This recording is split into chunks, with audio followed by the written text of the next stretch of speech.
राम सीता राम सीता राम सीता राम सीता राम सीता सीताराम सीताराम सीताराम सीताराम सीताराम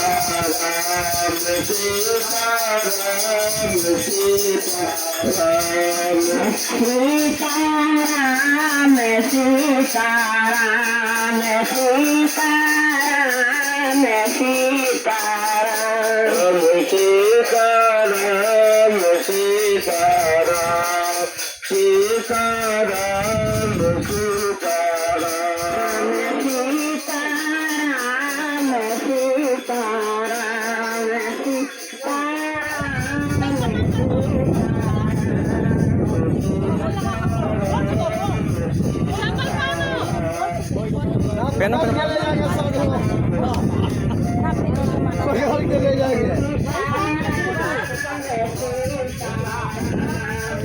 ये सीता पहाड़ी है